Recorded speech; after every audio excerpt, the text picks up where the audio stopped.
Boa noite. Seja bem-vindo ao Band Entrevista. As moedas digitais estão virando nova moda para quem quer investir dinheiro e ter um retorno rápido. Mas classificadas como investimento de alto risco, elas não são indicadas para qualquer um. Não é coisa de amador. Entre todas, a Bitcoin é a mais famosa e também a mais valiosa. Na semana em que começou a ser comercializada na Bolsa de Chicago, atingiu a cotação de US$ 18 mil a unidade. Já no Brasil, investidores acreditaram na promessa de 1% de remuneração ao dia da moeda Cryptocoin e acabaram surpreendidos com uma investigação do Ministério Público que caracterizou o esquema como pirâmide, o que seria ilegal. E para complicar, o Banco Central já afirmou que não reconhece como oficiais as transações com esse tipo de moeda no Brasil. O assunto é super atual, mas ainda é muito polêmico. Por isso, convidamos o economista e especialista em moedas digitais, Edmilson Paraná, para falar mais sobre este assunto. Boa noite, Edmilson. Boa noite. Seja bem-vindo. Vamos sentar. Edmilson, a primeira pergunta. Eu acho que o nosso telespectador, o nosso ouvinte da Rádio Band News, querem saber o que é essa moeda Bitcoin e o que é uma moeda digital. Aliás, nem eu sei muito bem o que é isso. As moedas digitais, na verdade, correntemente têm sido chamadas de criptomoedas, né? E por que criptomoedas? Uma coisa meio do super-homem, né? Não exatamente. As criptomoedas têm esse nome por conta da criptografia, que é uma forma... Não da criptonita. Não da criptonita.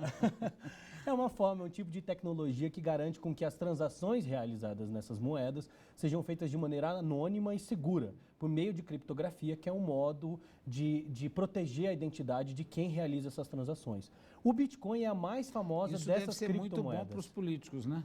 Para muitas pessoas que estão querendo, de fato, se esconder um pouquinho ao realizarem suas transações financeiras. Isso, inclusive, é uma das polêmicas em torno dessas chamadas criptomoedas, né? Pois bem, o Bitcoin é a mais famosa dessas criptomoedas, não só porque é a maior em volume e número de negociações, mas também porque é a mais antiga delas. O Bitcoin é a primeira das criptomoedas. Ela surge a partir de um texto apócrifo, de um artigo, como se fosse um artigo acadêmico, de autoria de uma pessoa não conhecida ou um grupo de pessoas não conhecida com o pseudônimo de Satoshi Nakamoto, que descreve nesse texto como funcionaria essa moeda descentralizada e anônima. E é uma moeda mundial. Transacionada por meio de criptografia. É uma moeda mundial, transacionada na rede mundial de computadores, virtual, né? Porque, como disse, transacionada por meio da internet. E o que lastreia essa moeda?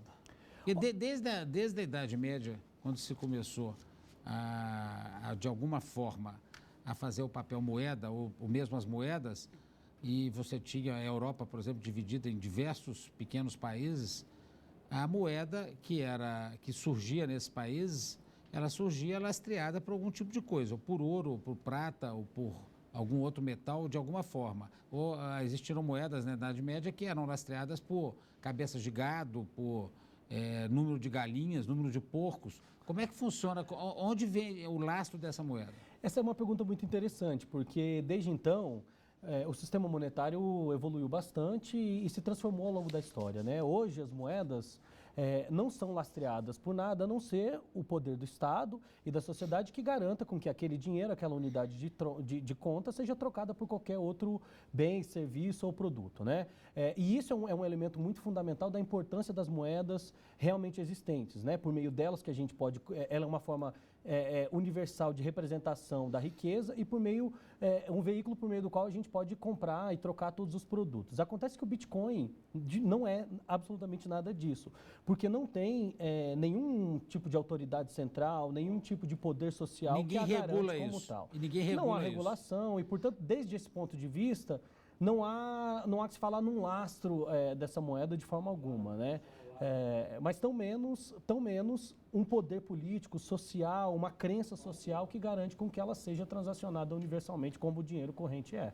Mas, tudo bem, eu entendi. Ela é uma transação que você pode fazer em qualquer país, mas como é que você vai... Porque qualquer pessoa pode criar uma moeda, então. Exatamente, pode. O ponto Você desestrutura toda a estrutura econômica do país com isso, não? Mas isso que é importante a gente entender, que apesar de se chamarem de moeda, Essas moedas não são moedas, vamos dizer assim, não no sentido forte do termo. Elas não têm possibilidade, não têm e não terão possibilidade, desde um ponto de vista teórico e prático, de se tornarem uma moeda universal, tal qual o real, por exemplo, mas sobretudo o dólar, que é uma moeda mundial. Sem dúvida. Né?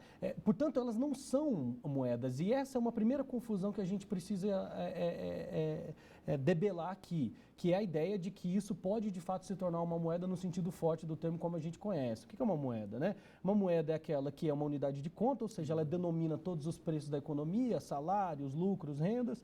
Ela é também um meio de troca e de pagamento, por meio do qual a gente troca os produtos e realiza os pagamentos, e ela é uma reserva de valor, por meio da onde a gente armazena a nossa riqueza. O Bitcoin não é e não pode ser as três coisas ao mesmo tempo, e tão menos pode ser de maneira universalizada para todo o conjunto da sociedade, como é, por exemplo, o dólar ou uma outra moeda dessa natureza.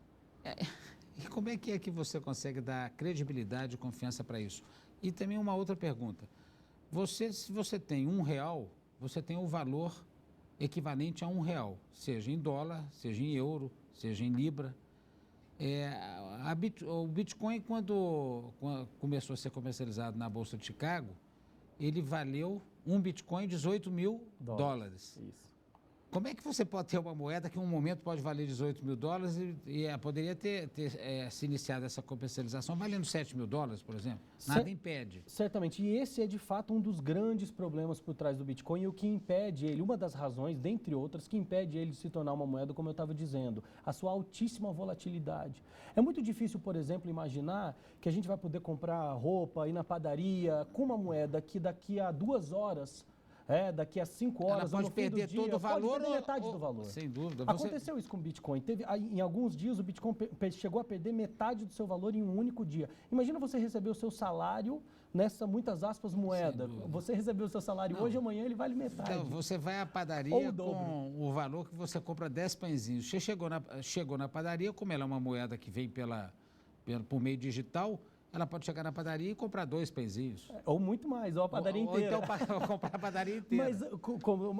Mas isso tudo por uma dinâmica especulativa, que de fato não encontra base na realidade da produção e da troca de produtos que estão acontecendo numa economia. Isso que é importante a gente observar. Então, o Bitcoin, de novo, ele não é uma moeda, ele é um ativo financeiro, e um ativo financeiro altamente especulativo. E por que altamente especulativo? Porque é produzido, como eles chamam, minerado, já posso explicar daqui a pouco o que significa essa tal mineração, mas trocado num ambiente completamente desregulamentado, numa espécie de faroeste financeiro, digamos assim, né? Então, sem nenhuma regulamentação, sem nenhum acompanhamento das autoridades competentes, sem nenhum tipo de vigilância de como as transações ocorrem, qual impacto elas podem produzir, o Bitcoin, de fato, encontra um espaço para ter uma dinâmica especulativa muito maior do que os demais ativos na economia.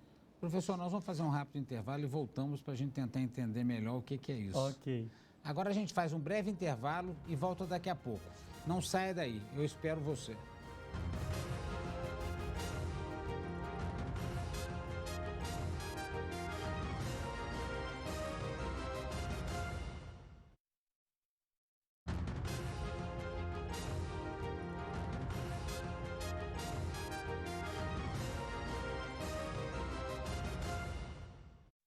Estamos de volta com o Band Entrevista. E hoje falando com o especialista em moedas digitais, Edemilson Paraná. Professor, nós falamos no primeiro bloco aí sobre... você tentou nos explicar o que é essa moeda Bitcoin. Está dizendo que isso não é uma moeda. O que seria isso? Uma permuta? Na verdade, Há pouco tempo criou-se aqui no Brasil o Clube de Permutas, que é uma coisa mais ou menos... O que é esse Clube de Permutas? Eu não conheço muito bem, mas funciona como se os bens que cada um tem para permutar se transformam em moeda. Então, eu tenho um sofá que eu quero permutar com a cadeira. O sofá vale tanto, a cadeira vale tanto. E se o sofá valer mais, eu vou completar o valor da cadeira para fazer essa permuta. No Bitcoin não funciona assim. Não.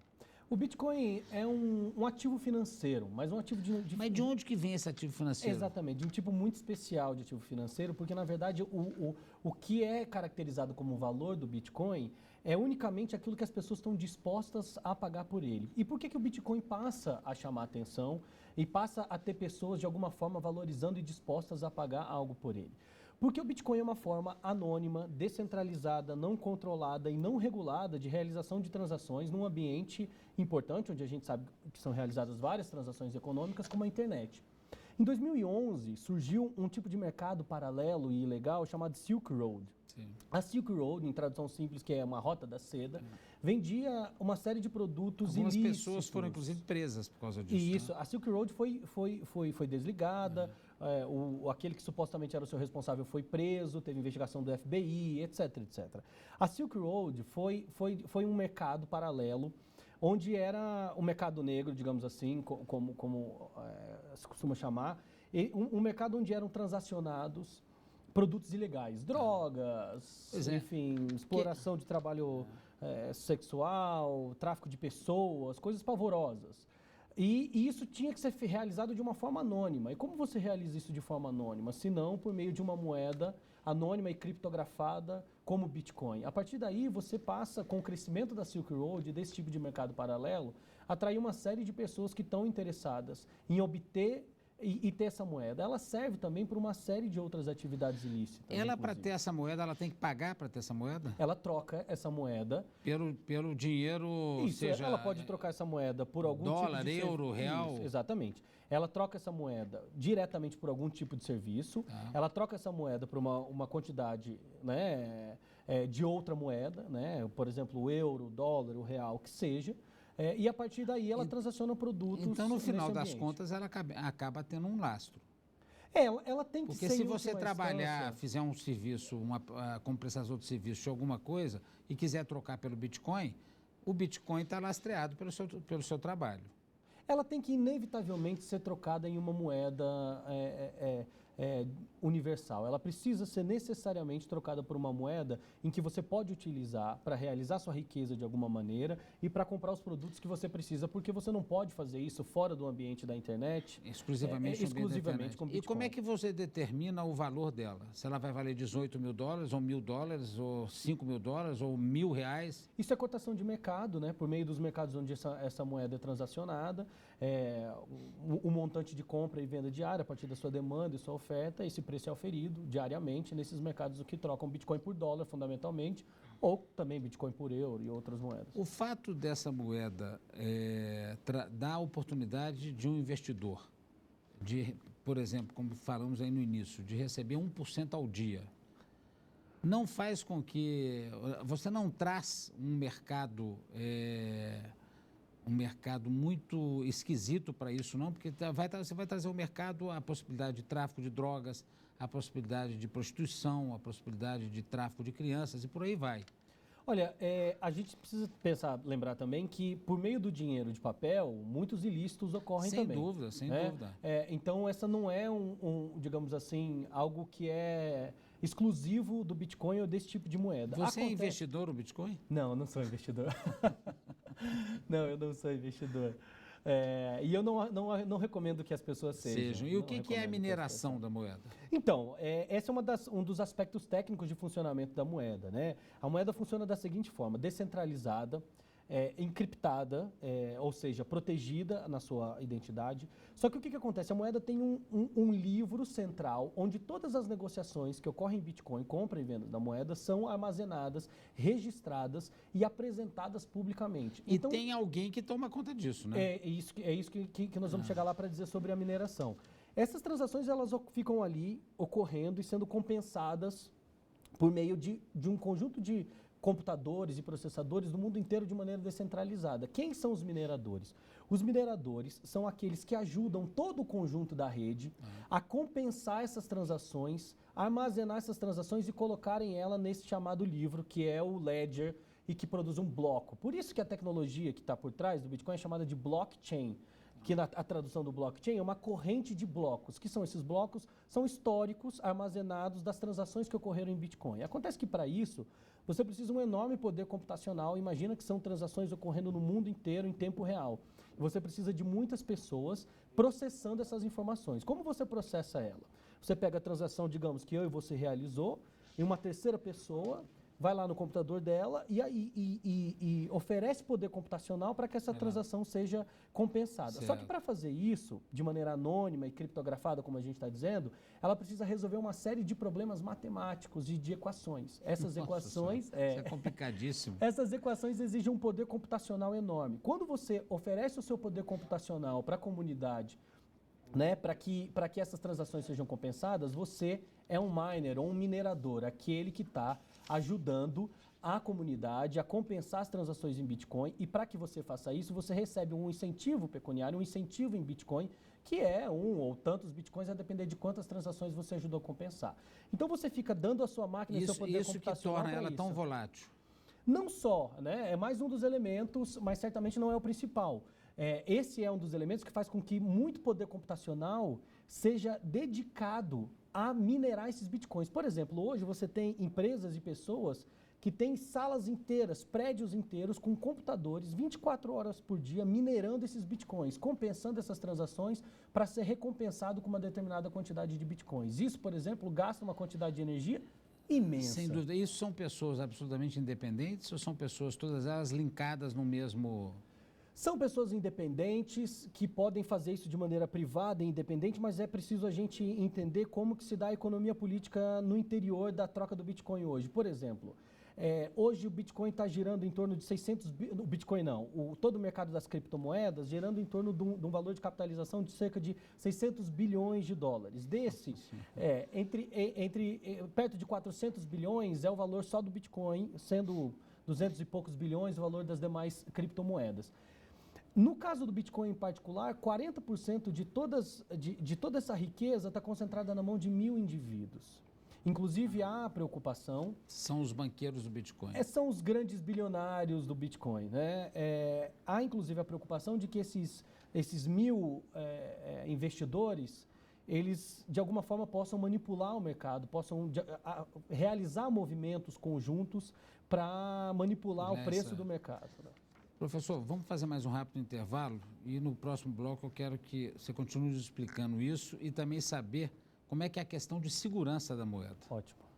Agora a gente faz mais um breve intervalo. É bem rápido. Não saia daí. Eu espero você.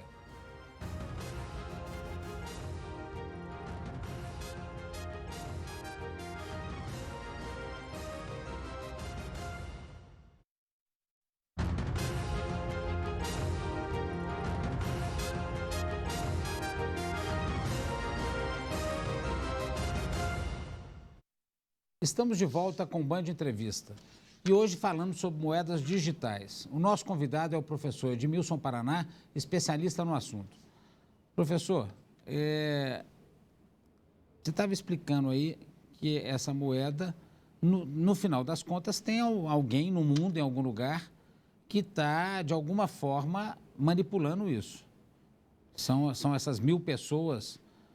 Você tem as pessoas que transacionam a moeda, mas você tem, ademais, um corpo técnico que, de alguma maneira, gere o funcionamento dessa moeda. Uma fundação pública e sem fins lucrativos, supostamente, que gere o funcionamento técnico da moeda. Um corpo de alguém sabe onde é que está essa fundação?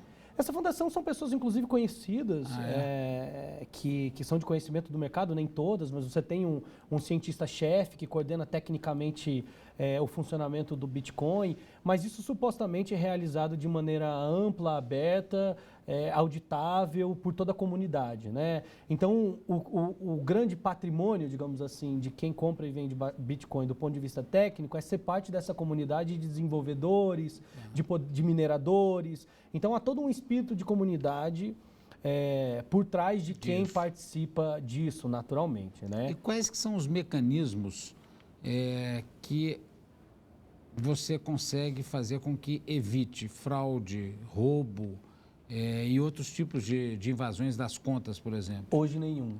Não existe nada, então você corre um risco danado com isso. Grande, considerável. Esse é um dos problemas em torno do Bitcoin hoje é um ativo que está crescendo em capitalização, como eu disse, crescendo no seu volume, e começa a preocupar os bancos centrais e as autoridades monetárias de todo o mundo, né? Justamente por isso, porque é um ambiente desregulamentado, totalmente livre no sentido de não ter nenhum tipo de acompanhamento, nenhum tipo de regulamentação, de normas de funcionamento, a não ser aquelas que a própria comunidade de compradores e vendedores de Bitcoin determinam, né?